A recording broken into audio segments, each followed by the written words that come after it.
cRoSs did very well game one on a two-player map there. Maybe he, I guess Invader is banned, so I'm not sure what he did well what game he two could as end well, up with. before one invisible man entered his base that didn't have an overlord in it.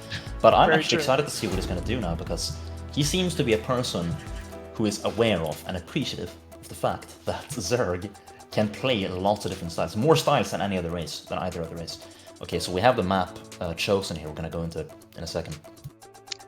Yeah, the one thing I'll say about cRoSs's plays, he's been a little greedy with the expands so far. Maybe that's something SuGo could choose to try to counter, right? I mean, 12 hatch natural ZVP, it's got some risks, and maybe a strong 9-gate opener could be what SuGo needs to kind of counter that. But either way, we'll have to wait and see. Yeah, and if you don't drone scout and you blindly only make a few links, that is also a way to die to 2-gate, which we saw in game number 2. So we'll see if other players are willing to take a risk. I mean, he who lives by the risk dies by the risk. Very true. Ooh, and it's going to be Apocalypse. I actually think this is a great map for ZVP. But yeah, strong 3-player map. I think drop play is so key, in particular on this map. Not just for, Protoss or Zerg, it's, for both. Just always seems to come into play. But yeah, with this, folks, it looks like both of our players are ready to go. Let's jump into the final game of this series. It is cRoSs and SuGo.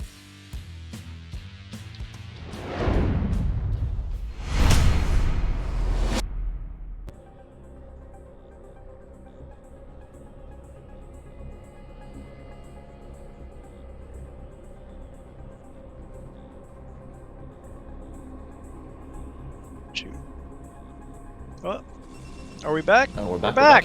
Okay. Right on, folks. All right. right. We had some outage there, but we're back. So we got the final game between cRoSs and SuGo on Apocalypse right here.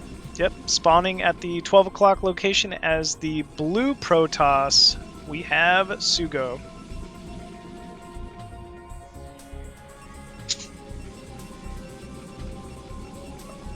Oh, okay. Gotcha. Okay.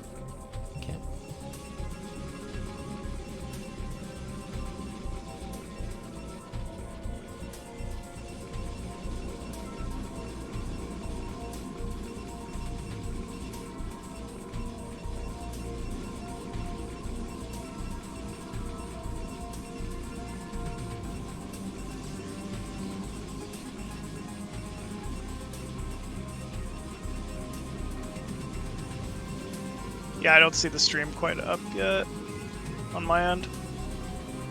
I see the game stream only. There we go. Alright, I think we're back. Okay, right on, folks. We are back. Had a little bit of technical difficulties, but spawning at the 12 o'clock position as the blue Protoss, we have SuGo. cRoSs as the red Zerg going for what looks like an overpool. We just got into the game. We missed the beginning, but it's looking like an overpool versus a Forge expansion right now. Yeah, I think that's an overpool. I'm pretty sure. Overpool is the safest builder in general. It's like as economical as you can be while still being completely safe to everything. And you can even punish some greed if you drone scout as well. Yeah, absolutely. It's like the most middle of the road kind of build. You can kind of lay on some aggression if your opponent's being a little greedy and stuff like that. But overall, it's like, I think this is a great opener for cRoSs here, given he showed, 12 hatch 2 games in a row. Yeah, so we'll be 6 links. It's not totally safe, though. It's like almost entirely safe, but we can notice that he's not drone scouting. And if you do this builder and you don't drone scout, and you only make 6 links, and then you don't notice your opponent is going 2-gate, you will also die because you started making drones too early. But he, of course, gets the Overlord in there, sees that we got 2 cannons going up, so it's going to work out. Yeah, fortunately, going to be able to see that. He's got to get this Overlord away, though. Those are 2 cannons that kill Overlords pretty quickly. I'm a little shocked that SuGo went with 2 cannons here, to be honest with you. But I think one would have been fine. The reason he did that is on this map, like, You know, I was talking about the wall on the Polyploid game that you can do where you have only one gap. Then you can definitely do only one cannon for sure. But on this, there's no way to have one gap only, so... I mean, I understand and I respect the decision. Some people would have gone for one, but this is a bit more of a gray zone when you have a wall like this on this map. If you should do one or two cannons. It will inevitably end up slowing down SuGo's tech here. We saw a very quick third hatchery from cRoSs. Gas down inside the main here, pretty standard. The gas was late enough that there's a chance it's just a Hydra opener and not any kind of early layer Spire play. Yeah, there is indeed. So we don't really know what cRoSs is going for, continuing with the middle of the road theme. Luckily for SuGo, he did squeeze a second probe out, so he's going to get to scout whatever it is cRoSs is going for, at the very least. Yeah, it's very key to be able to do that. All the good Protosses are you know, make it a point to have some kind of a probe snuck out on the map to scout, you know, any kind of tech. It's just necessary, or you'll lose to stuff like 973s every single time. Yeah, you must scout against Zerg all the time, because if you don't, you just have to guess, and if he gets wrong, you die. But no guessing required so far, because of this probe. Seeing that there's no Hydra then going to see the lair, so it's looking like, so far, a 3-hatch Spire play. Wow, great scout there from SuGo. We'll see that lair. Probe also going to make it down here to see the third base positioning, so well worth it. Yeah, worth it for sure. Huge for him to know that.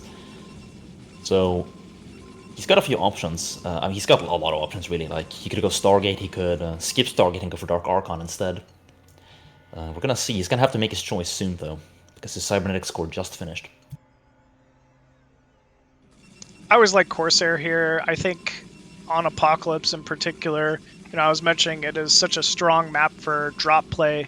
If you're Protoss mid-game, you need to expect Lurker, Hydra, Ling drop in your main. It's just too good here. Yeah, we have the Spire going up. As you were saying, yeah, the drops are good on this map for two reasons. The first of which is that you have a very exposed main base, obviously, right? So you can easily drop into it, like Sneaky DTN or the Doom drop. These two races, they use drops in a different way, but they both benefit from it on this map if you go for it. And of course, if drops are strong, it's obviously good to have Corsairs, defensively and offensively, so you can do your own drops while stopping your opponents. Yep, absolutely. And we do see that Stargate finishing up inside SuGo's main. First Corsair is on the way. Meanwhile, cRoSs still just plugging away, making a few more drones. Spire should be completing here soonish. This Zealot, I think, is a mistake to walk out by, because you saw... Oh, okay, it's distracting for this Zealot, so that's what he's going for. So he's going to get a second Zealot in here, which may kill a drone. No drones killed so far. Good micro from cRoSs. Look at that control. That's insane, man. That is so These drones are tough to do. bullying that Zealot, man. They're just spitting it. Just spitting it down. Yeah, they really are. Another Zealot even sneaking out towards the third. This has been great for SuGo so far. Just he's getting SuGo, get the complete Corsair scouting. out. He may even get damage now. Well, actually, I don't think he's gonna get that much, but he's at least scouting everything. cRoSs is dealing with it very well, I gotta say. Not losing anything. Yeah, he absolutely is. Slightly losing some mining time, I guess, on the few of the drones here, but that's more than fine, I'd say. Finally, one drone goes down. That's only lost. So, like 3 Zealots or something, like for one drone is what we got right here. Back in Corsair base, is attacking the Overlord again. I don't like this, man. Yeah. You gotta get out of there. And he's gonna lose it, I'm pretty sure. It's gonna be a repeat of game 1. Oh, maybe he barely gets out, I think, actually. okay. So at this point, he actually gets out. Or does he? We do see some scars on the minimap, so... Yeah, it's gonna be not a done close. deal. If he picks the right angle and cRoSs doesn't find it, this could do it. Oh, but it's gonna be close either way. I like the attempt, but yeah, he gets away with will it. make it home. Okay, so yeah, good start for him. I don't know what he's doing yet, though. We don't have +1 air. I have to assume we got +1 ground, since we have 3 gateways that these Scourge do scout right now. So like a fat +1 Zealot without really +1 air Corsairs at the same time. Hydra's being started right now, so no Mutalisks, interestingly enough. Yeah, this is going to be a Hydra opener with just some Scourge to deal with Corsair. I like the call, but I don't know how SuGo knows this. We're not seeing any more Corsairs being built. And Zealot's actually moving out onto the map here. Once again, I don't know. I don't like the move out with 3 Corsair. I don't understand. Yeah, these what it's Corsairs supposed to don't do anything. they actually don't accomplish anything. They just, okay, so right now they kill a Scourge, but I mean, that's... the Scourge could have won that right there. That was just because cRoSs wasn't looking. Yep. So these Zealots are going to show up here and be met by several Hydra-risks. There's not really any Sunken, but I do believe we have enough Hydras here. That's so many Hydra. Oh, but he slips by into the main. I can't believe it. And Corsair is getting on top of a few Overlords here. They're going to delay a little bit for these Zealots inside the main. That jump onto the Spire, interesting choice, but I think he's going to take it down. Yeah, so he loses the Spire, barely does cross, but that's like every Zealot dead for, you know, no Hydras dead. So what cRoSs could do now is just set up a containment. Because remember, he actually got a slightly later Templar Archives because he instead got more gateways. Which means Storm is far away, so he could just sit outside the base here with Hydras. And then he could go for a Lurker containment follow-up.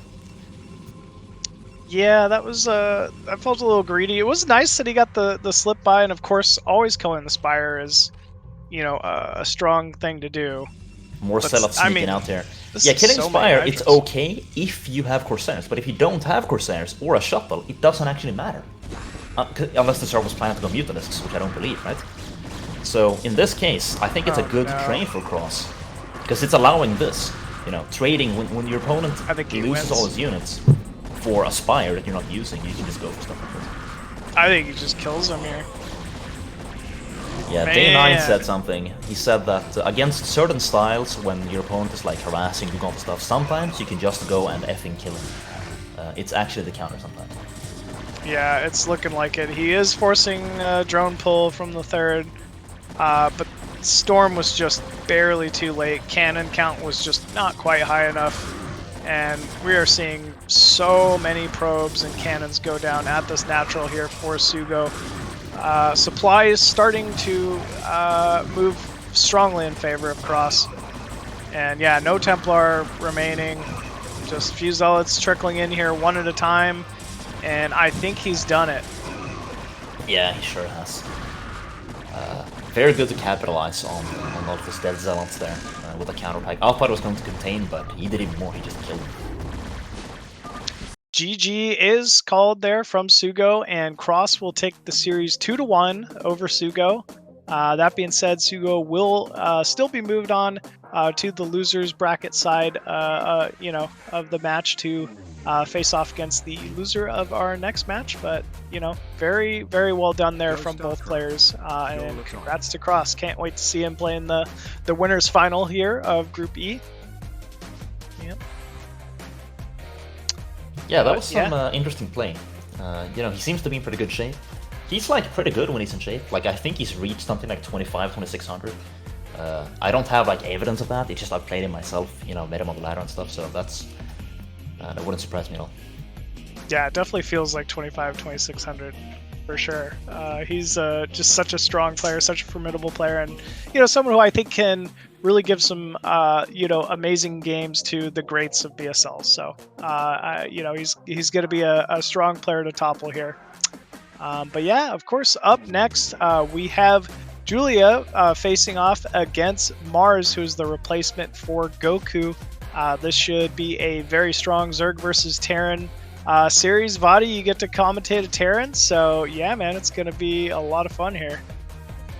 Yeah, and Julia has a very unique style, actually, that can be difficult to deal with. Like, it's almost like learning a new matchup, learning to play against Julia, you know?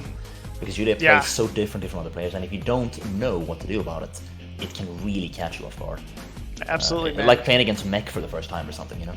Or Corsair. Yep, for sure. It's a very unique style. But yeah, with that, folks, we're going to jump away to a quick break here. But up next, we have Julia facing off against Mars, Zerg vs. Terran.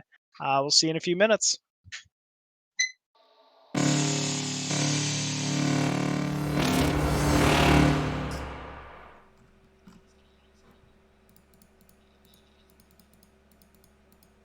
So like 3 minutes is enough? Okay. Okay.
Hey, welcome back, all you StarCraft fans, to the BSL17 Group E.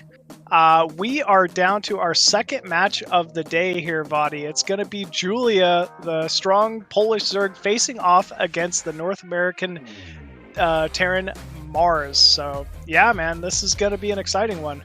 Yeah, and Mars, of course, is substituting for GoKu, who had a power outage. So, but yeah, it's going to be a ZVT.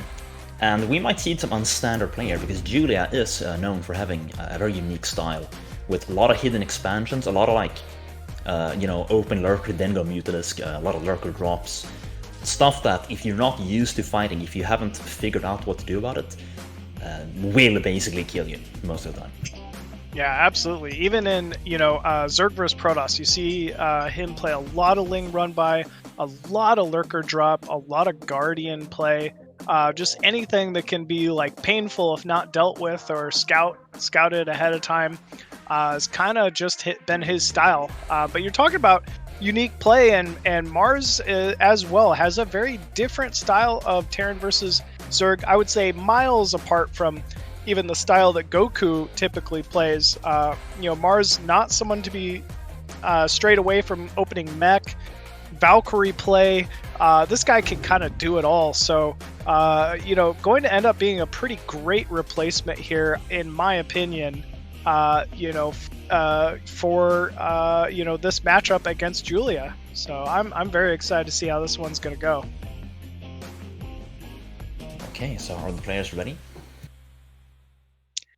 Yep, I think Neo Dark Origin going to end up being map 1 here, 2-player map. As you mentioned, it's kind of known for having that third base vulnerable to the center, which can come into play quite a bit in this matchup in particular, with things like Bio and Siege Tank having range. But yeah, here we go, folks. Both of our players are ready. Let's jump into Julia versus Mars, game 1.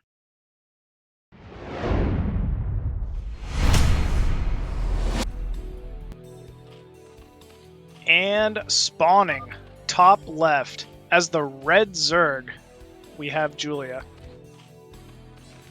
And as the blue Terran, we have Mars. And Mars, by spawning at the bottom, has the option of going for a complete wall with the Marine spawning on the inside, if he wants to. But a lot of Terrans choose not to. They choose to leave a gap so that they can walk in and out of their base and continue sending SCVs and so on.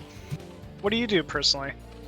It depends on what I'm going to go for, but that's actually what I want to talk about too. On this map, it can be difficult to play standard because you can't get out of your base because of the bridges. You can't walk over them with Mutalisks, so you gotta take a long way around. So, I'm wondering if he's going to resort to maybe like a Valkyrie rush to force his way out, possibly. And if you go for that, then a complete wall can be good. And we see him starting a wall. We don't know if it's going to be a complete one or not, but a complete wall with Marines on the inside is good when you're rushing Valks, because you want to delay a bunker as long as possible because you're weak early.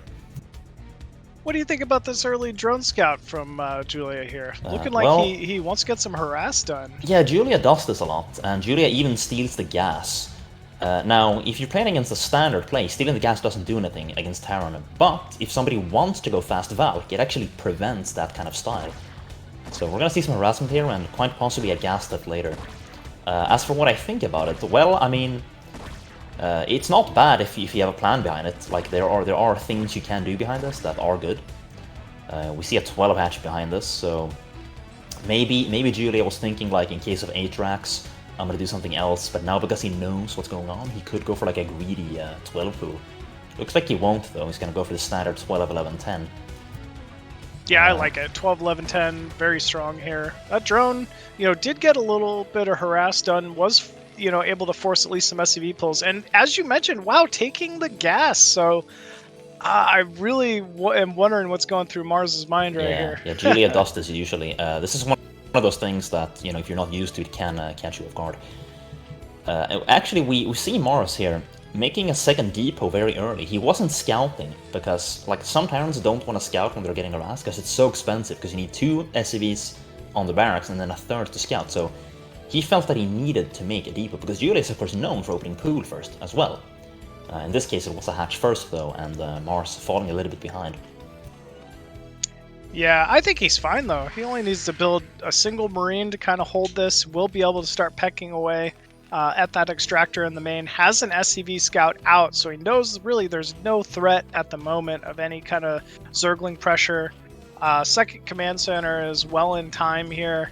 You know, there's no big threat coming out from Julia at the moment. Yeah, there's not. I just hope that he wasn't planning on going for a fast refinery build, because if he was, then, you know, he'd better have a backup ready with that gas deal that we saw. So yeah, 2 racks at least going to be the play to start with. He has to, because he has no gas, of course. And, you know, it's a little rough to get across the bridges against 2H Mutalisk. But Julian may not even go to 2H Mutalisk. We might see, you know, lurkers or, I mean, all sorts of stuff. Everything's on the table.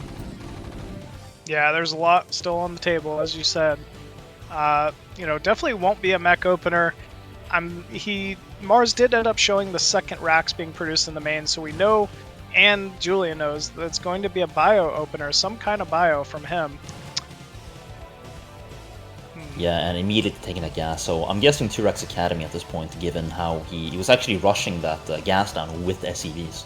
Because he really wanted it, it was so late otherwise. There is a Marine. Oh, look at this Marine, Marine, yeah. I'm a little surprised about this. Do you think the Overlord saw it or not? It definitely saw it. 1000% it saw it. I just don't know if he's reacting or not. Yeah, like if you don't have a depot to the right, sometimes you can squeeze out barely outside of vision on the right. But since he had a depot there, I have to think the Overlord probably saw it, but maybe not, because we don't have any lanes. He didn't see it? Wow. Yeah, it's looking like he didn't. Yeah, this is going to be massive damage. Yeah, this is very huge, actually, for Terran. Not only the damage, but the scouting, too, you know? Seeing there's no Spire here, for example. Right? Oh, very come on, nice. don't get surrounded by drones here. I don't know if I like this positioning, but still going to get a few more drones here is Mars. Yeah, that was some pretty big damage. Julia, oh wow. Julia, meanwhile, taking his third base at the bottom left. You mentioned he loves to sneak bases, and we're already seeing it in full effect here in Game 1. Now, what he's doing here is actually better on the new version, Neo-Dark Origin, than the old version, because we can see that the corner bases now have ramps leading up to them, which of course makes them easier to defend. On the old version, you didn't have that. The old version was actually Zerg favored in this matchup slightly, at 55-45. Right now, it's actually right in the middle of the 50%, so this is a completely balanced map in most matchups, including this one. But yeah, he's going for that classic Julia expansion on a map that's quite good for it, I have to say, because think about what you can do here. You're harassing the Terran over his natural, and then when he goes to counterattack, he has to walk all the way across while you just take a little step with your Mutas. And you can even hold the bridges too, if he wants to go for that. If it gets scouted though, I mean, wouldn't Mars just mine that mineral out? Yeah, exactly, if it gets... Well, okay. You can't really mine the mineral out with the Mutas being there sharking, right? Like, it's very difficult to protect the SCV. So even that isn't really a guarantee. Gotcha. Okay. Well, we at least see very good vision from Julia here. He knows exactly where the bio is, and it's moving out. So we are seeing those Zerglings start to retreat a little bit. I wonder if, yeah, Mars will land that to complete the wall off at his natural here as well. Okay, he's moving out with these Marines now, and he's about to have Stim. Of course, he's immune to counterattacks with the wall, but what I want to point out is that we know Julia delayed Spire to take a faster third instead. And because of those sneaky Marines early, Mars also knows that. So if he can establish control past the bridges like he's doing here, then the bridges won't really ever necessarily become a problem for him. Very true. And it looks like he is. He's just content with, you know, he's scanned, he saw that he's forced some Sunkens already. Oh, he scanned bottom left? Nice, wow. Dude. Okay, well, I mean, this is when Julia assess your map hacking, but like, here's the thing. The thing is, thinking of that, dude. as Terran, you know there's a third somewhere, right? Yeah. And if it's not in the normal spot, you're gonna start, like, you're gonna look at every spot eventually, right? It's what Sherlock Holmes said, like, when you've exhausted every other possibility, then the remaining possibility, no matter how unlikely, is truth, right? And, power of deduction. Yep. Yeah, so only 5 mutas here. We're gonna see probably a fast GD here. I don't know if he can recover from this.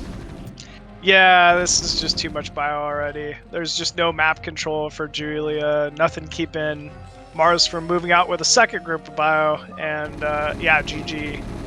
is called here from Julia. So Mars taking a pretty quick victory there in game 1.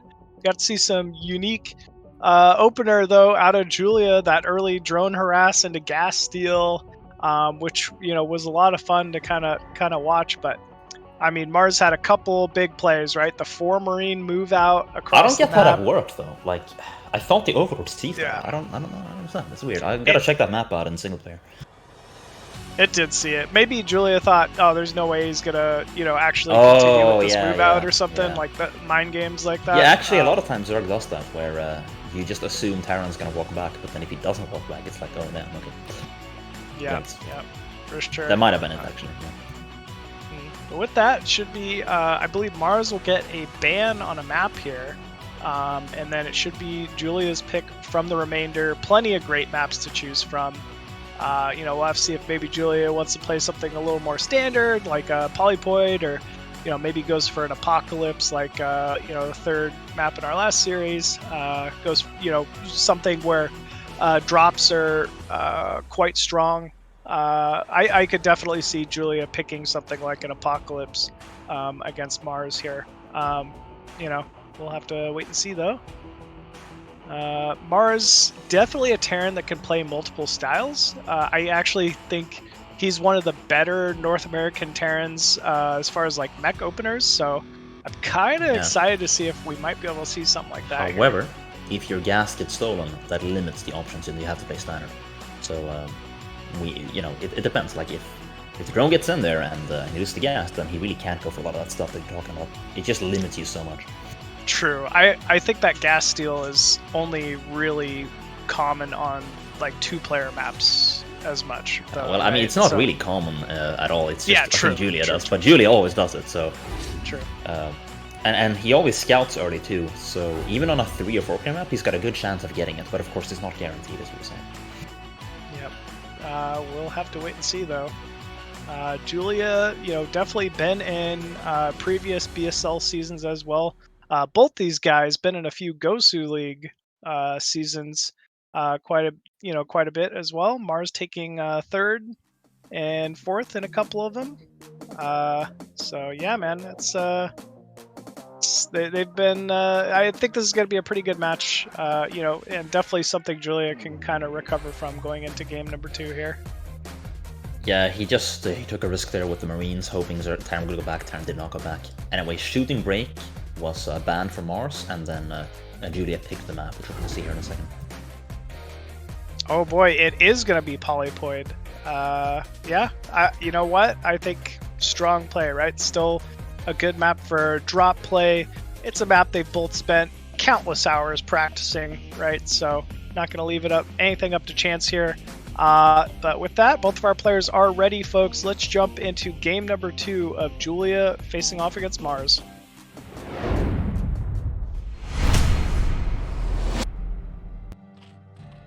And spawning bottom right of Polypoid as the blue Zerg, we have Julia. And right across, in cross position configuration, we have his opponent Mars, the red Terran. On this position, he can wall off, but the Marine will spawn on the outside. Which, if you choose to wall, I think favors going for a semi-wall, where you can actually walk in as Marines come out. It's also cross position, and that means that there are so many spots to sneak expansions into, and they're all basically equally strong for Zerg. And of course, Julia's probably going to go for that. Mars, I don't know if he knows Julia does that, or if he's just really on top of that, but he had some sense last game for sure. Sniffing out that expansion, so he seems pretty good at that. Yeah, that was a pretty unique third base positioning from Julia last game, and it definitely, got scanned. So, who knows? Maybe if Julia had taken the opposite top right base or something like that, and he might have been able to hold it a little easier. Here's another Julianism right there, going for an early pool.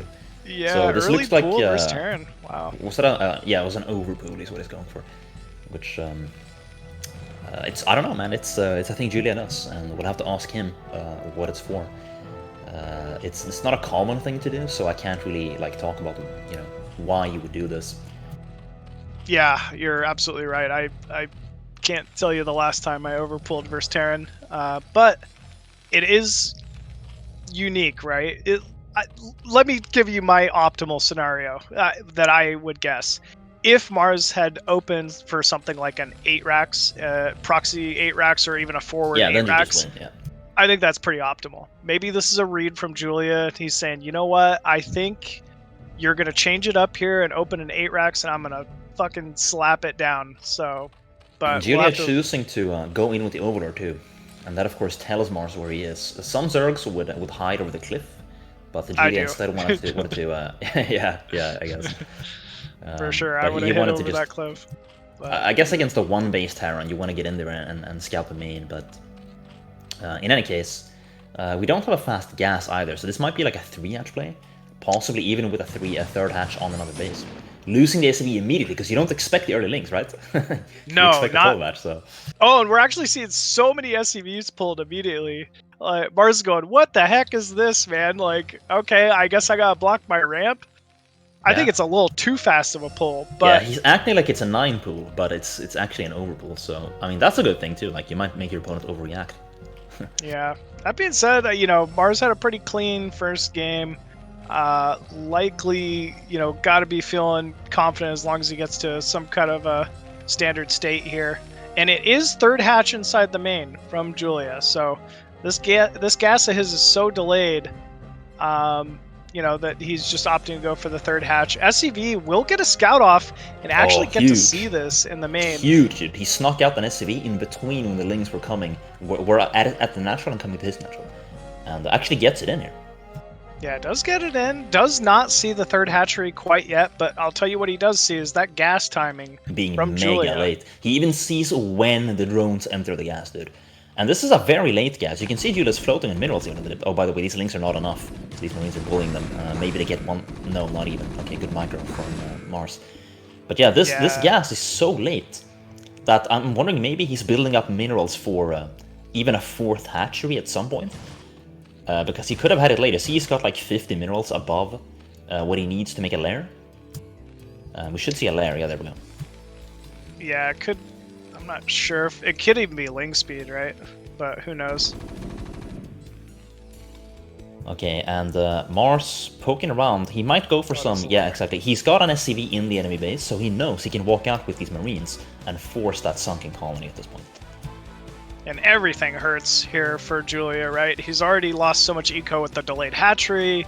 He's lost so many lings. He's forced that sunken. The gas is late. It's yeah, it's kind of a rough position. Other than, who knows? Maybe Mars doesn't quite find himself into this position very often, so he's not sure how to react. Like, I guess that's kind of the... I don't know how he's feeling, but he's playing fine. I mean, he forced the sunken with the move out. Like, he's using every advantage, right? Like, he got the SCV in the base, saw that there were no links, so he knew, okay, I can walk out, and you have to respect it. And it was respected. That is... Oh, it's a hydrogen. Okay, so we're probably gonna see a lurker drops, I have to imagine. That's what this is looking like. So this is a little tricky to play against too. This is another thing where it's like, you gotta know how to deal with this, and if you can't, you just get smashed, dude. We could even see a Mutalisk follow-up. Like, some people like to go lurker first and then Mutas, because then Terran doesn't get turrets and you win with the game with Mutalisks, you know. First scanner's going down now. I like that Mars is not being greedy. He's getting both comsats immediately. He's gonna have to see that lurker aspect on the way. I have to wonder why he didn't put the Hydroden at the sneaky 3rd hatch. Yes, I'm right there with you. I was thinking the same thing. At least. Because the natural, you're always scouting as Terran anyway. Because you have to scan it to check, like, you know, sunken and stuff. And he sees it. And so he did the double scan, didn't he? He sees the Hydroden. Yeah, he did. He scanned the main and scanned the natural. Okay, so he may have scanned the main first, then gone for the natural. Yeah. Which means he, of course, has no scans against lurkers, but that's okay, because it's gonna take map control now, and prevent any lurkers from leaving frontally, you know, out of the natural. But that means he might get counterattacked by a drop. So that's one of those balancing acts he's really gonna have to be on top of this game.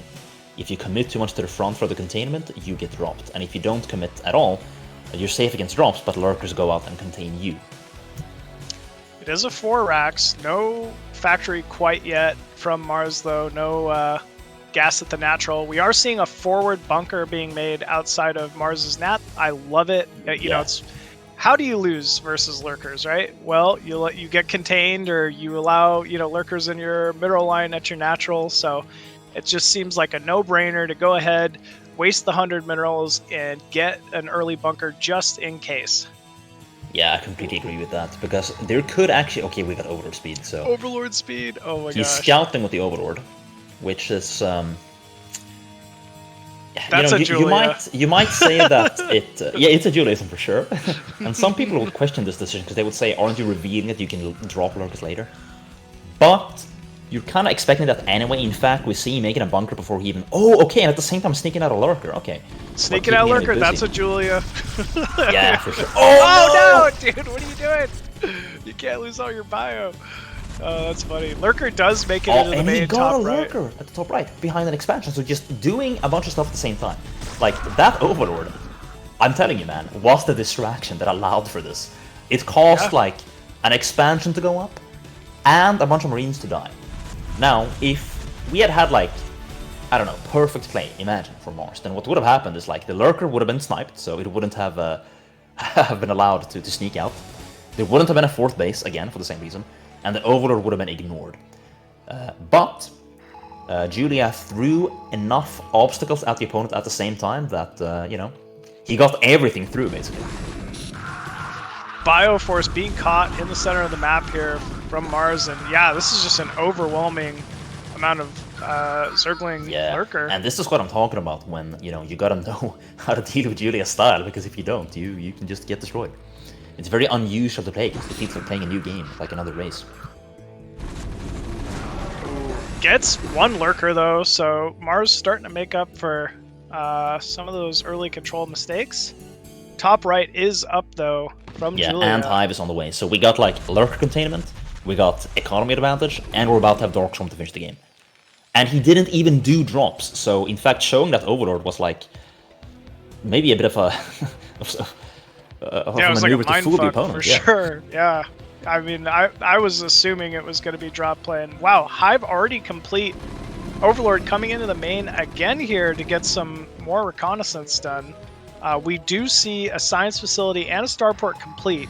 And one thing I gotta say, when you're skipping your Spire Tech this long, drop play from the Terran also very, very difficult to deal with. That is one thing that you can use against a lurker first user. A dropship for sure can be strong. Ooh, what is this? Fake drop scouting or something. Sees that he unfortunately let some units out, but it's really okay because he's got Sunkens at a natural and lurkers at a third, so like, yeah, it would have been nice to have that containment up, but he really doesn't need it. Yeah, very true. Mars got to watch out. I mean, without the vessel this early, hold position lurkers are so strong and so difficult to deal with. He's got to expect that there's lurkers somewhere out on this map right now. Yeah, he knows for sure. You know, normally you want to have Marines, like what he had in the beginning, right? Like 10 Marines at the front. So you know that there can't be that many lurkers. Like maybe some Hydra snuck out, sure, but you know it's not a big deal. Yeah, Julia caused enough chaos to where everything just fell apart for Terran. The containment fell apart, he lost Marines, he overreacted to the potential drop. I don't know if Julia even has ventral sacks at this point. Yeah, I don't think he did. I don't think it's possible to have that and Hive. You know, you could be going it now. Oh, it is hold position lurker. Yeah, oh man, Julia about to get some big pickups here. Yeah, there we go. Yeah, yeah, that's massive. I mean, you got to expect that as Terran for sure. So another nice pickup here from Julia. Yeah, Mars just does not know what to do about this style. It's so unusual, it's so different, you know. He finally has a tank push going, but I think we have consumed soon, so I don't fear this Zerg at all. Yeah, Julia absolutely will be able to stabilize his own third base. We're seeing a good drone count at that third base now as well. Scourge out on the map, so Mars going to need to be very careful with this early vessel. I mean, it has been delayed, right? Oh, here we go. Okay, so he's gonna bully these lurkers a little bit. Gonna go for a snipe, possibly. Okay, doesn't work. Good micro from Mars. Yeah, Julia needed to wait for the Defiler here. I'm not even sure where the Defiler is. He's had a Defiler mount for quite some time. Yeah, I thought he was even gonna hold the containment and then finish the game with Swarm, but he went for a more defensive economical approach instead, which is fine. But yeah, I mean, this looks impressive from Terran, but there's no way we're not going to see a Dark Swarm when Terran finally reaches the natural of Zerg. Yep. Or the third even. And yep, Yeah. we see 3 Defilers, Ultra Cavern inside the main as well here for Julia. And Mars needs to start thinking about taking his own third base, right? Julia is absolutely stabilized at this point. You know, he's in a great position to be able to hold this third and fourth. It's only a matter of time before Mars is going to need to kind of make his economy a little more robust. Yeah, so actually getting this third base, because we didn't have consume in time, or fourth base rather, that's what I mean. I mean, maybe there's some hope, like if he has a command center at the same time from here. And now, okay, we might actually see drops at this point. Drops would actually be huge, like a Doom drop into the main, put a Swarm on the natural, and you just win the game as Zerg right now. Because there's no way Terran has enough Irradiate to clean that up. I think we are. I think this is a Defiler Lurker Ling drop on the left side. Here we go. Here goes the load up. 3 Overlords. And there's only that bunker in the main. This is going to need to be perfect reaction from Mars to hold. And unfortunately, he's out of position. So now, finally, the real drop comes. And we're going to have to see a Swarm here. We want to see a Swarm. Where's the Defiler? I know he has a Defiler in here, right? There it is. There we go.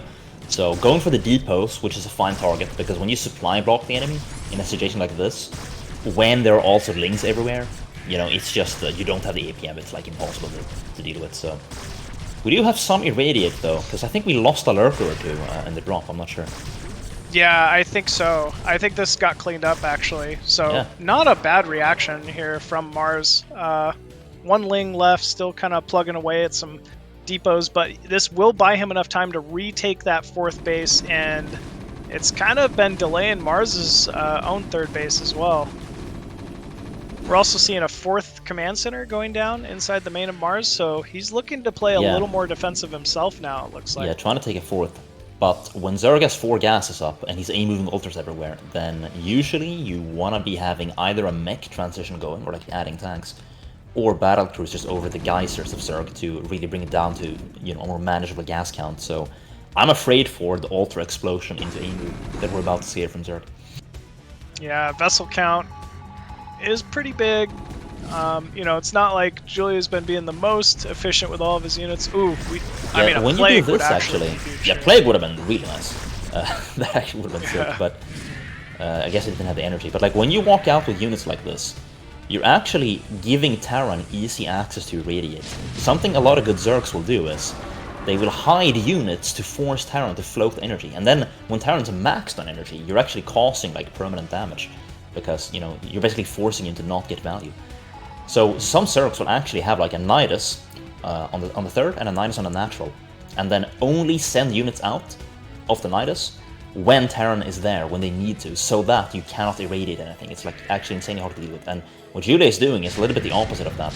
He's trying to get a Swarm up to take out a base, but it's just not working out. Instead, it's really giving value to these vessels. Yeah, these vessels have just been cleaning everything up that goes by. I mean, they're so plaguable too. There we go. There we go. Yeah, finally, as Terran, you never want to lead with all your vessels in the same spot like that. So that is going to force a huge repair. Lurker drop at the natural here. Huge. So yeah, that's going to be pretty big and pretty annoying. Mars going to need to clean that up with his vessels. Actually, not even recognizing it. Oh no. Not like this. 11 kills on that Lurker so far. There are, of course, many ways to play and many ways to win. And what I described is like when you're waiting, avoiding fight, and then bam, you aim with everything and you catch Terran. And then he can't use the mana because, you know, you don't have the APM to spread that after you get ambushed. What Julia is doing is like the opposite of that, where you're trying to send units everywhere, hoping that eventually, somewhere, you'll break through, which he did right there with the drop in the natural, right? You're trying to overwhelm your opponent, and it can be risky because you're losing units until you force the mistake. But once you finally get that mistake, you get like something like this, right? A Lurker and a base. Yeah, it looks like a big counter drop going to be coming in here for Mars, trying to get some additional damage. Oh, Hydra picks off a couple vessels. Oh, and the Spore gets up just in time. Yeah, this was a big hold here from Julia. Yeah, so at this point, I hope he's got some units for the drops. I mean, just moving some altars along with the drops is a pretty good way to deal with it. Got some Lurkers here even, so losing some drones, to be fair.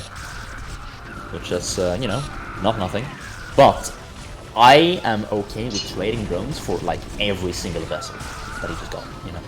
Definitely. I mean, the vessels are really where, I mean, Mars is going to need to kind of stabilize. It's the only way to really kill off those defilers, do excellent damage to the Ultralists. Like, it's going to be tough to recover from here. Yeah, it really is. So I have to imagine Julia is re-droning at this point. But of course, if you make only drones, you can be saturated base instantly. That's one of the strengths, and weaknesses of larva production. So we have the aim moving starting now, where you just fall into this hole as Terran, where it's like you got units here, you got to defend, and you got units somewhere else, and once you lose the initiative in the game, it becomes almost impossible to come back. Yep. Siege Tank's getting completely surrounded by Ling Ultra here. There is a good amount of bio sitting at the natural, but this mineral only going to suffer here. Ooh, Ling drop inside the main, tearing down the physics lab. Yeah, it's really good. Like, just a tiny drop. It drains so much APM and it costs you nothing to do. If it stopped, it's not even a big deal because you didn't invest much in it. Getting the facility even. Yeah, that's big. That's big damage here from Julia. Supplies slowly starting to go even for both players here, which, as we know, that should be a significant lead here for Julia. What does Mars need to do to get himself back into this one? At this point, man, I don't know. Like, I mean, okay, like, he just lost the facility, so he can't do anything. But assuming he still had the science facility, he was trying to go battlecruisers, and this is a good map for that, because you can see both geysers at the natural expansions are exposed. You can camp VCs over them. So that's what he was going for, and that could have been a good play. It can be very gas efficient too, because it costs, so much gas and Scourge to clean that up. At this point, like,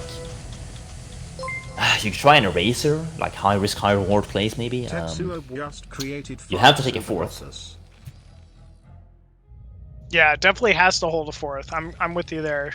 I think mixing in Firebats to his comp wouldn't be such a bad idea here. Just get a fourth base down, get bunkers up, start working on getting science facility tech back to make vessels. I don't think he's even realized it yet. You can actually play pure bio versus 4 base Zerg as long as you deny the 5th, and as long as you're continuously putting a fire under the extractor so that drones have to leave the extractor. You take it out, you just gotta remake it with BECs and drops and stuff. Then you can do it, but 4 base, 4 gas Zerg is really the limit of what is humanly feasible and practical to stop with pure bio. Big drop inside the main, but there are some lurkers sitting in wait. Big plague going down as well on the remaining vessels. Yeah, he's actually taking the initiative in this game a little bit.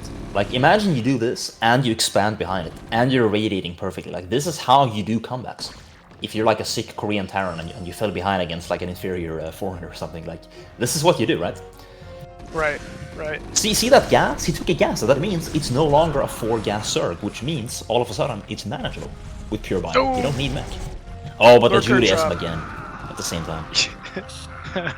2 bunkers, but it don't matter, man. Those lurkers picking up some massive SCV kills at that 3rd base, and once again, Mars is just kind of struggling here. Yeah, just his multi-talking is getting so taxed right now. And, it's really a valid style, to cause enough chaos. Because, like, Terran needs to take initiative early and stay in control. Because you gotta, you want to keep the game simple and controllable and small, where, okay, I got my vessel energy, time to radiate, okay, time to macro. If you interrupt that rhythm and, if things just start falling apart, like the vessels get scourged, a plague hits. Or as Julia, what he's doing, a lurker drop goes undetected, and wipes out a mineral line. Oh, here we go. Big Ultra Hydra timing on this 12 o'clock base. There is quite a bit of bio in wait. I'm a little surprised there's no Defiler with this force here. That would have been a dead base right there. With it. Okay, there we go. We got the fighter coming in. 2 Defilers even at this point. But he's still going to go for the natural or the 3rd base, maybe? Also a valid target. Bio would do it. So swarm in the CC, and this of course will let him take out that command. Yep, he's using Once that swarm to infested his even. advantage here. Oh, he's gonna get it too. Yep, there we go. So that is of course a very good way to just finish off a command center, just like 800 damage.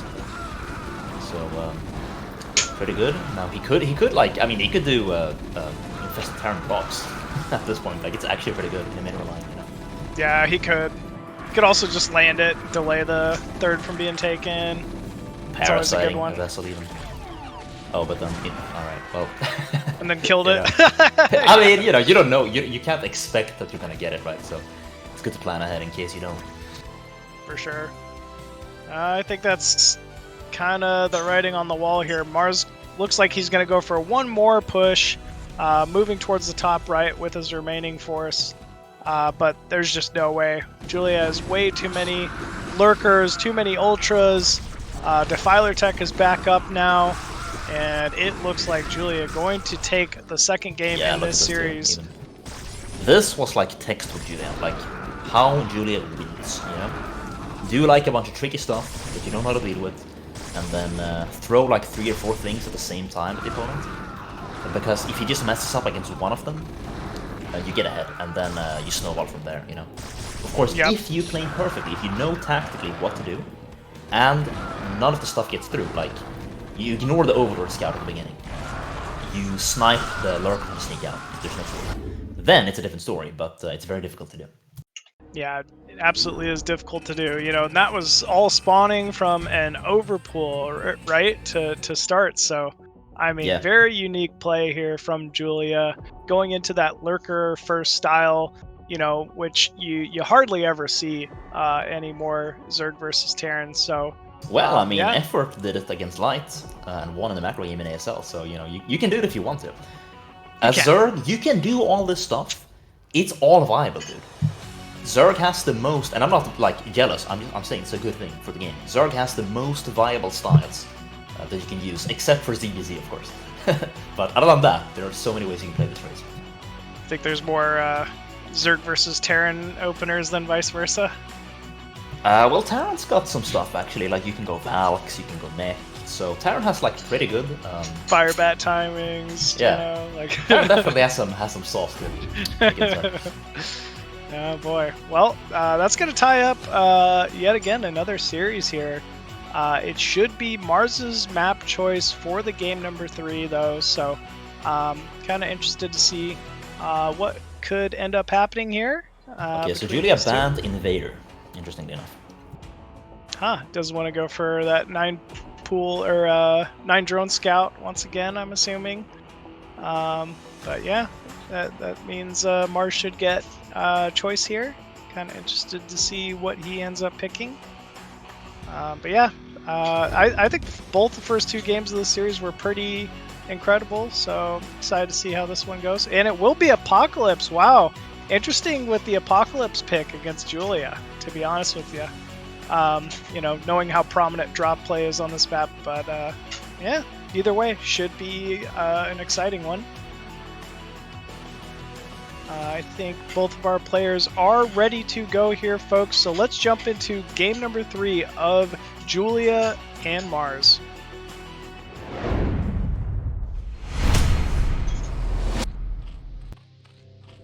And spawning bottom left side of Apocalypse as the blue Zerg, it is Julia. And his opponent, the red Terran Mars on Apocalypse, this was his map choice. He did choose this map, spawns to the right. What are your thoughts on this map, vOddy? Well, you can do a semi-wall on it, which you don't have to, but it's less economical to wall off, of course, because you have to travel there and you lose mining time, but it can be very useful later. Not everybody is comfortable doing a wall, though, against Lurker first especially. And it looks like we're not going to see a wall. But this map, it seems balanced so far, overall. And it's a 3-player map, which you might think is good for Zerg, right? Because if he takes the other main and then takes the natural and just holds it, he can play forever. But there are so many expansions outside of that it's actually okay. You can actually out-macro a Zerg who does that by taking the contested middle bases. Another big feature of this map that always comes to mind is kind of the high ground platforms in the center, right? Like it's they're very key locations to hold. And correct me if I'm wrong, but this is a pretty decent map for mech in general because of that. Yeah. Yeah, I mean, mech switches on this. Like, if you pull off like a Volcanic into a mech switch, Vulture Harassment is very nice on this because you got a lot of paths that you can run around. Drops, of course, are good. So a dropship with 4 vultures in the main, very easy to pull off. Stuff like that. Lurker drops, by the way, also very strong on this map for the same reason. Just want to point out this was an 11 hatch. By the way. Yeah, and that's a very safe variant. That's like you're fishing for, or you're trying to be safe against not only a fast SCV blocking it. That's more against Protoss though, but also 8 racks, of course. So Julia may be afraid of a BBS, possibly.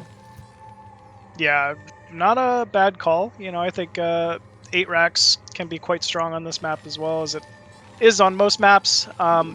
And the gas steal. Yeah, classic. Wow, classic. Just immediately goes for it. And this, of course, is going to limit Mars's potential options here. He's going to have to play gaslessly and usually standard play for a while. To be fair, it didn't really seem to inhibit him game 1, so maybe Mars hoping for the gas steal at this point. Honestly, man, when I faced this, after learning how to deal with it, after having a backup, where you know I'm ready for both, I'm happy when this happens because I'm like, all right, that's 1 drone down for you. Thank you very much. I'll take it. Yep, 1 drone and the cost of another to build the extractor as well. So, I mean, it's big. He does want to get that gas though, so he's actually pulling his AVs off. He could have made a second barracks, so maybe he wants to go for like +1/5 racks or something with like a fast gas and eBay timing, possibly. No, actually, okay. I have to question his decision because, okay, why would you do this? You would do this because you're afraid of links at the front while your Marines are at the back. But when you have a Marine, I mean an SCV scout in the enemy base, you don't have to be afraid of that. And he didn't need to take the gas that early, so he didn't actually need to go for that as hard as he did. Could it be like a mind game, right? Like maybe is Julia now expecting, because he saw 4 SCVs on the gas, like that it could be factory or something? I don't know, I'm just kind of spitballing. Could make him suspect +1/4x, yeah, instead of 2x Academy, which is what we're likely to see now. So that could actually be why he did it. That's true. So we are seeing more drones coming out here, pretty standard from Julia. SCV doing a great job scouting inside the main. That's a very quick second gas at the natural here from Julia. Yeah, that's pretty quick. We haven't, Mars hasn't seen it yet, I think. I don't know if the SCV caught that, but... I think it barely saw it. Okay, so there's the Hydra then here, and... oh my gosh! No, dude. SCV get trapped Not in like a corner this. with the Hydra in the main, so it's another Juliaism, folks. We are gonna see some lurkers, man. Yeah, I mean, but remember first game, the 5 Marine move out was pretty scary. Yeah, that's true. I mean, fair enough.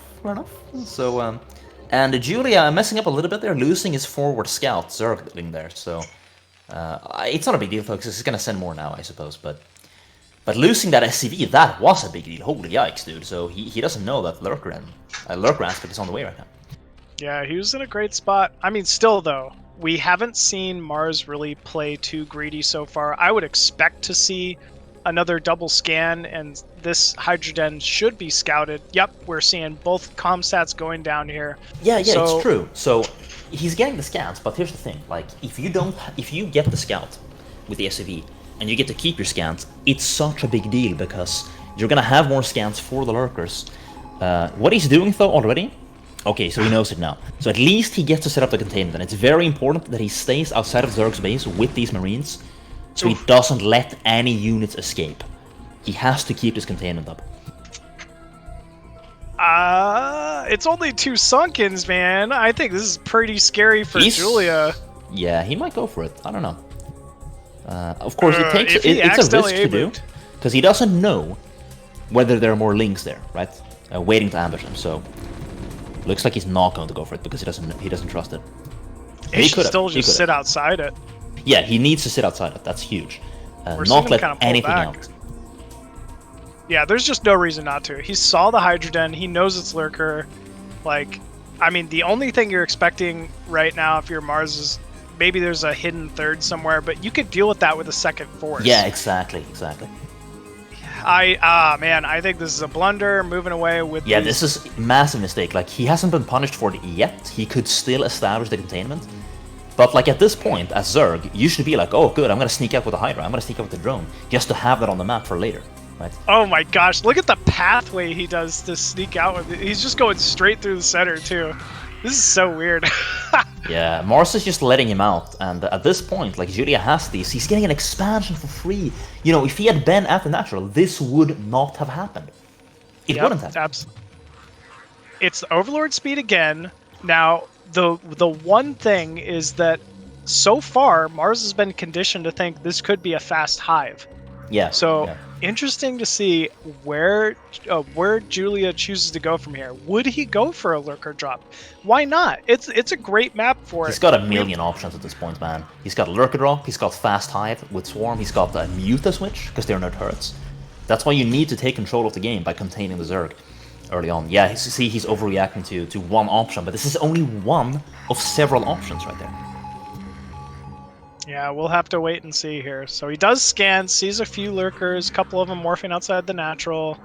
Man, if only he knew about mid-left.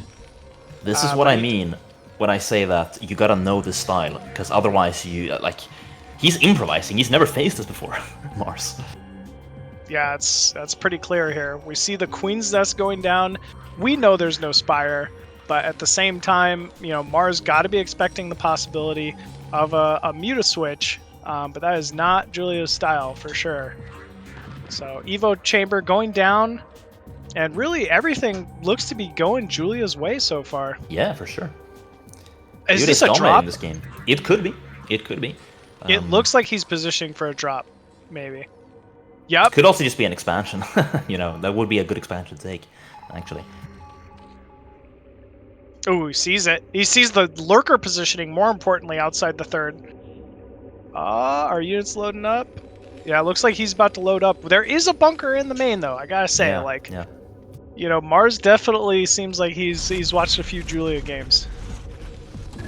But he should go for the depots and not even approach the bunker. You know, that's what I think he should go for. If he's gonna drop at all, that is. We're here in bio, stimming in here. Scan goes down. And look at this control. Very nicely done so far from both players. Yes, so Julia has established this position here, in range of a few buildings. So Mars is gonna have to go deal with that. Pretty key. Depot as well. But you see this? Lurkers moving out. So while the lurkers in the back demand a response, he knows, well, now I'm free to move at the front, which he's doing. And we know that without Vessel, you have to be concerned with hold position lurker. I'm calling that Mars can't get too greedy and move out now that he's given up map control until he has Vessels, because it's just the quickest way to lose. And here we go, lurkers. The run by. What the fuck? He's just fucking running by. Yeah, that's a good play though. It's good.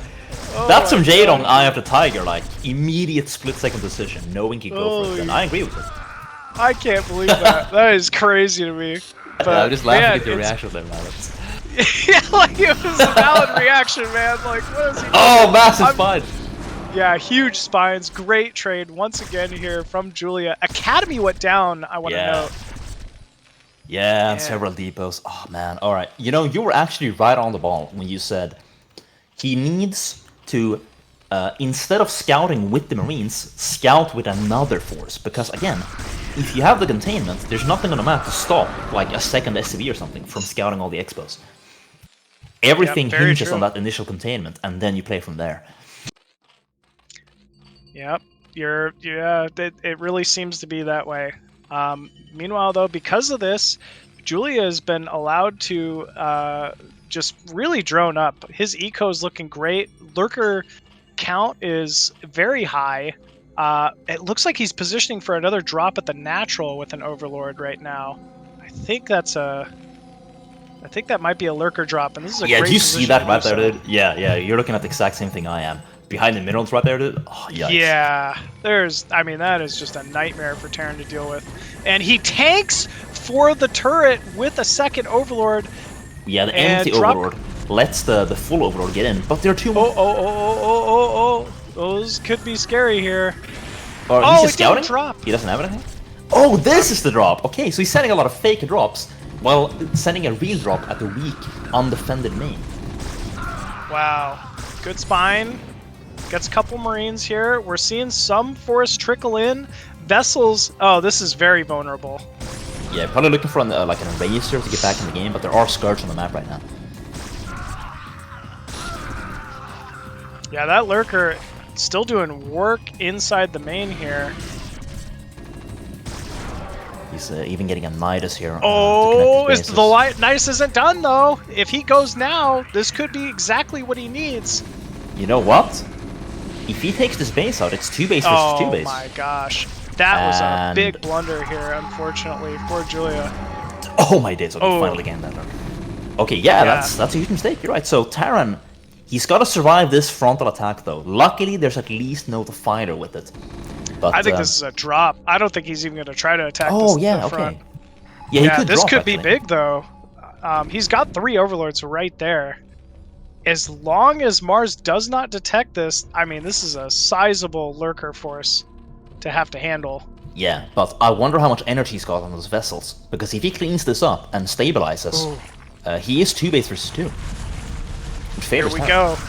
Whoa, the vulnerable depots and eBay going to go under fire at the moment. We're gonna see 2 irradiates, and Yuli actually trying to block with the Overlords. You can't click on him, but being a little bit too late there. So Terran will clean this up. And that's going to put him in a good position here, playing 2 base versus 2. All he's got to do is just continuously irradiate, never waste a vessel, and if Zerg doesn't get a 3rd gas, he just doesn't have enough to stop it. Oh, needs to not get plagued here. There we go. He can do this all day with these vessels, knowing that Zerg is on 2 base. Yeah, for sure. He's just got to retain this vessel count. Mars could probably even start trying to take his own 3rd. Yeah, he can. He can. He shouldn't try to like play a macro game or anything, but you know, when his main mine's out, he should get a 3rd base for sure. He actually doesn't want to spread himself out too thin either, because these drops will not stop. We're gonna see another one here, quite possibly. Yeah, here we go.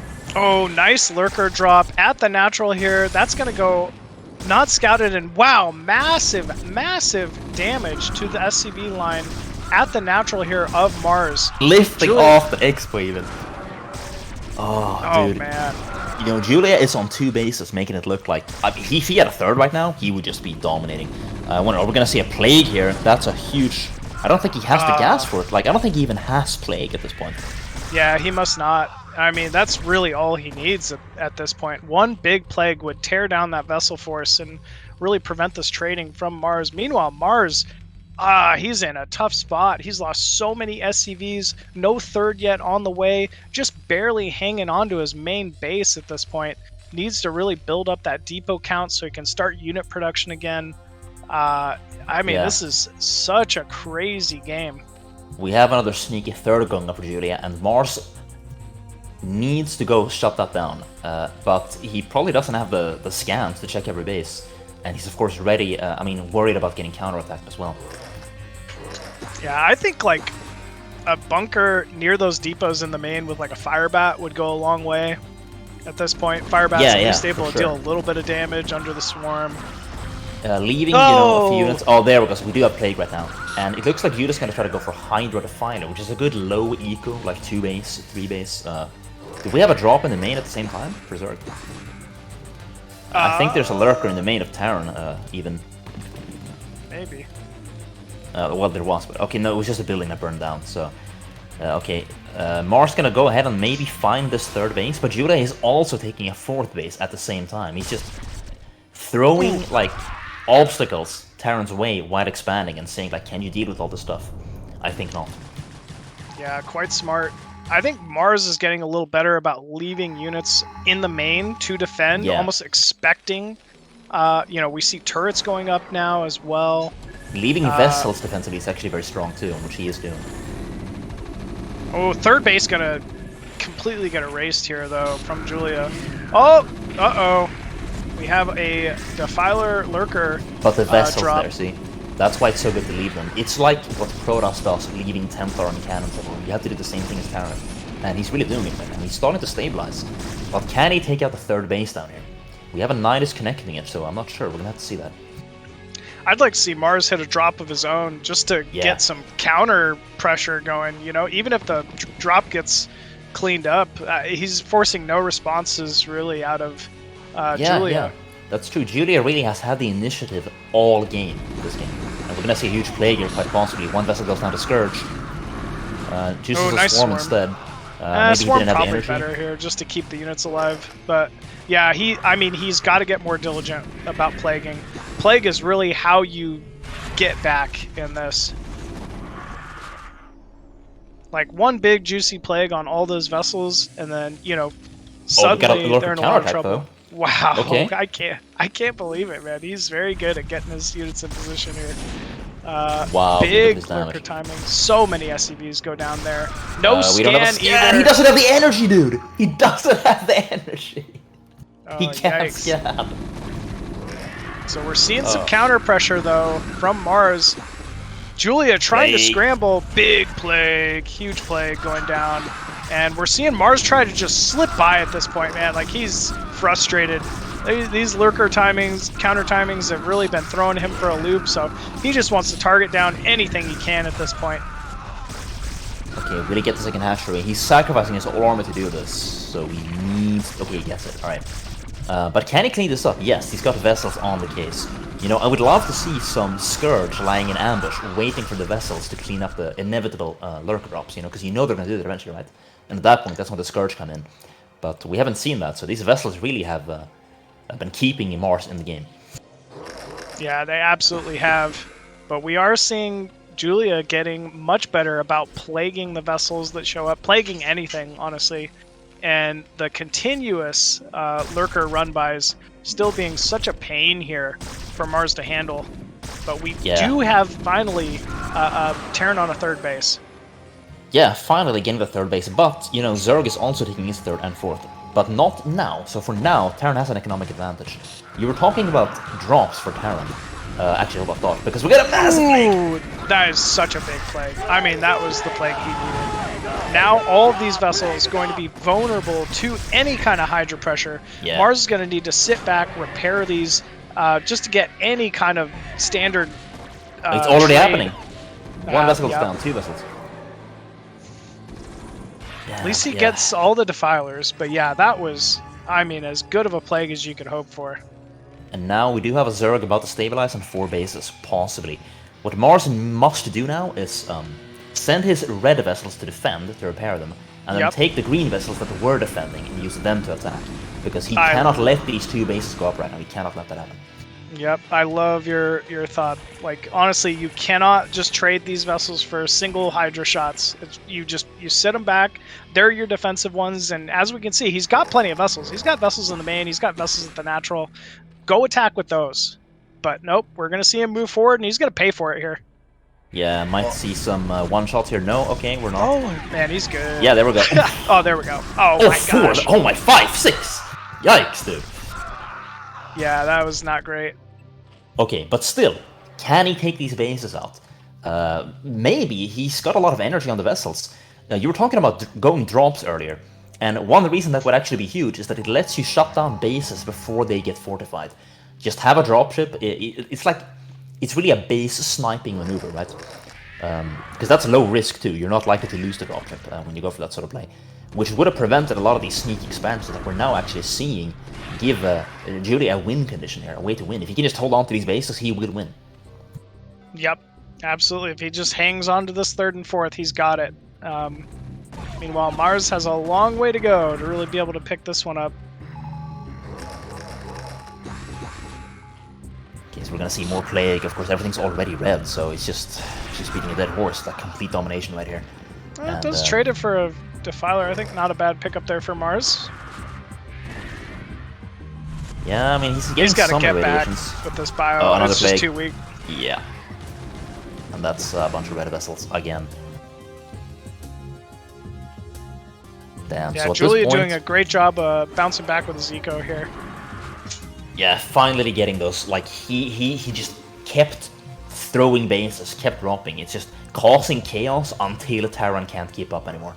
And at this point, Terran failed to keep up. A few bases finally went through. And at this point, I think Terran needed to have another base to keep up at this point. It's basically a one-base Terran now. Yep. We're seeing a lot of depots going down here. Another big plague about to go off. No, Oh, okay. no, it was a storm. Ooh.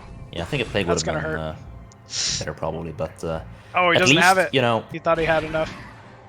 at least he's blocking entrance, you know.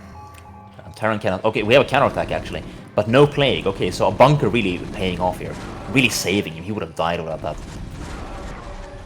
Okay, that could have been a thing. If that lurker had burrowed, like, you could have not noticed that, then he could have won the game. So luckily that didn't happen. But yeah, these are radiations, man. Ooh! Like, I know he's getting plagued. They're just trading plagues and radiates. Like, they're just pummeling each other. But we might have an opening here. If you don't see some units come out of that Nidus, this could be the opening Terran needs. Yeah, it really could be. I mean, looks like But Mars he moves being into so position. annoying with these vessels. You were talking about fire bats. If he had like 12 fire bats right now, that could also be it. But some Hydras are gonna stop that. He could try to go for a run by, maybe. Would be very risky. I'm not sure he wants to. He's instead expanding behind it and playing macro. So Terran might actually be coming back here. Yeah, he definitely could be. We're seeing the supplies start to get into his favor. Wow, look at that Hydra, man, just picking up individual vessels there because of those plagues. So very well done from Julia here. Mars taking a fourth of his own. This could signify some kind of a transition in this game. Oh, wow. We don't have a swarm right here. Okay, there we go. We have a swarm. But the thing is, Mars. Just in time. Look at where Mars is. The front line is right up against Zerg, and of course he can expand behind this.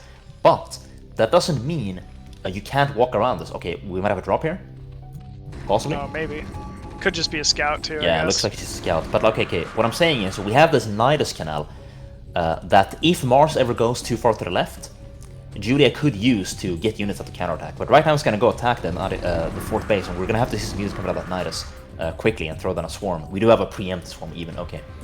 It looks like Julia pretty desperate. He's trying to just pick off these last few vessels. Oh, we do have a spore colony. Yeah, Julia's ready on the case, sending out the units. But like, if Marines in position to do some damage though. Yeah, if he gets this gas, maybe. I mean, that's big. He gets big. the gas. Oh wow! So we're down to 1 gas Zerg now, and this is really what you want to do as Terran when you're playing a 4 gas Zerg, right? To keep it manageable. But he's doing it to a 2 gas Zerg, essentially like 2.5. Oh, starting to make some fire bats too. Surround though from Julia there. We'll pick off quite a few, quite a bit of bio there. Actually, that was huge for Julia. It felt like. So making the most of the opportunity, but yeah, as you mentioned, this gas for Julia starting to really fizzle out. Mars is really starting to take control of this game. He's got scouts on every base. He's fighting the front line. He's right up against Julia's base, which is good, of course, because Zerg really has to push, like earn every step, right? They gotta push forward with Dark Swarms, and a Dark Swarm in your natural means game over. A Dark Swarm in Zerg's natural means, okay, you know, game goes on and we're in control. So that Marine dying is gonna signal to Mars that Zerg is probably expanding there. I hope. I mean, I hope he's gonna go take that out to their left, because he cannot let Zerg expand for free. There can be no more hidden expansions in the game. Oh, bunker getting targeted down though. And actually, yeah, it looks like it's gonna fall. Oh my gosh, never mind. Repair's so good. Yeah, repair good ability. It looks like it's barely gonna hang on there. Mars wants to stay in the center, because if he doesn't, Zerg walks to his base, throws up a swarm and wins. You gotta like delay the push for Zerg.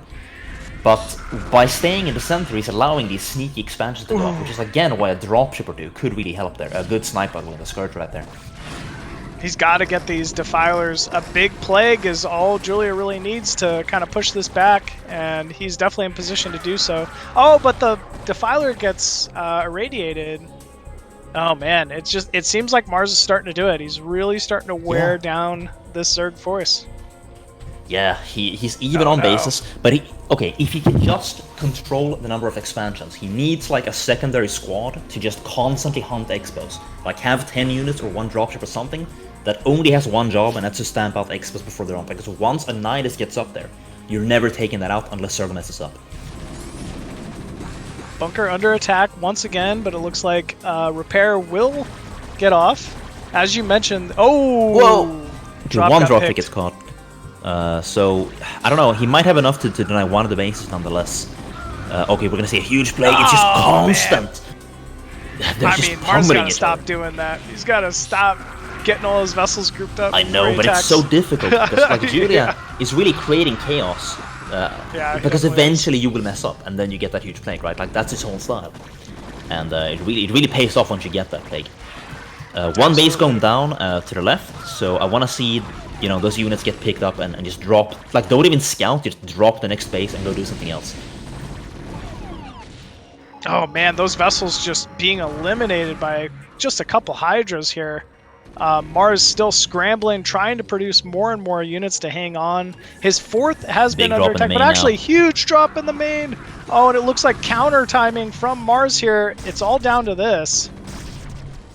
Both players really killing each other. You know, in the chaos here, he might be able to take out the fourth base of Zerg, because that is an undefended base. Now, the third base even is also undefended, because he put everything he had into the drop. He's got no defense. He's got 2 lurkers, that's it. Doing a good job so far. Doesn't look like he has a scan for these 2 lurkers at the third. Oh man. Okay, battle cruiser fighting Hydras on the swarm, not really where that wants to be. I don't know, it's hard to say. Both players really hitting each other a lot. Yeah, absolutely. Both players really doing some damage to each other, and it looks like Julia just barely gonna hold this third base. Meanwhile, Mars trying his best to clean up this force inside his own main, does lose the battle cruiser there, and that's after losing quite a few barracks. So Mars And the going to need drop from Mars now going into the main of Zerg, sort of cut you off, but that's a risky play. There's not really anything in there except for tech, so I don't think that even matters. Maybe going for the expansion would have been better, but at least trying to take the initiative a bit, like cause some chaos for Zerg a little bit at least. The Refiner Mount, I guess, is a good pickoff, to be fair, and he's gonna get it. Meanwhile, the Lurkers at the same time, in 2 spots at once. Good luck dealing with this, dude. Yeah, that's huge. These are the final 2 mining bases here of Mars, so this is going to do significant damage. Julia still hanging on, starting to climb in supply with all these SCV kills. And yeah, I think he's done it. Yeah, he finally broke through. Just, you know, links here, links there, like deal with this, deal with that. Eventually you're gonna make a mistake. That's really the attacker's advantage. Because if you make a mistake as an attacker, if you're always attacking, all it takes is 1 mistake for the opponent, and you're gonna get value, you know? Yep, absolutely. And Terran can do this to Zerg too sometimes, you know, where it's like, you're checking every base, do you have a swarm? Eventually there's no swarm, you run into them, you know? Oh man, Mars is just struggling here. He's not able to really hang on to either base, it looks like. Not quite able to kind of consolidate his forces. It doesn't seem like there's many vessels remaining here for Mars, so he's not really able to just clean up these forces very easily. Yeah, that double drop I mean, look at that 20 kill lurker. You just can't deal with that. It's that's why you have to be in control of the game. You have to be the one attacking, you know, really staying in control. And I think even though this game's chaotic, even though they're hitting each other all the time, Julia really was in control most of the time, almost the whole time. He was always the one attacking, always the one initiating things. Yep, always the one starting things, for sure. Oh man, nice swarm. So, looks like we have a drop possibly. The main is open, it's just like a recall in PvT, you know. We do have BCs, but there's not really a base with an exposed gas on this that you can target from high ground, except for the 4th, I suppose, maybe. Looks like this lurker finally going to get cleaned up, and that'll make another mining base here for Mars. Hydra's starting to do some significant damage to this BC count. No air upgrades yet for Mars. He just lost too many SCVs to that double drop. That's why he just doesn't have any income right now. That's why his army's so small. That really was the killing blow, I think. The final attack that he just couldn't recover from. Yep, we're seeing the remaining bio falling down here from Mars, and slowly but surely Julia pushing forward, getting on top of these BCs, killing the remaining medics here, and GG is called for Mars. Julia taking game 3 in this series and moving on to face cRoSs in the winter final of Group E. Yeah, that was pretty well played from both players. I mean, at least the last couple games there were so back and forth, right? Like at first it seemed like maybe Mars had Yeah. it, Julia's, and then He Julia really able was to break making a out, take a comeback. third. He really Yeah. did come back and was actually kind of ahead for a while. But of course, being ahead is a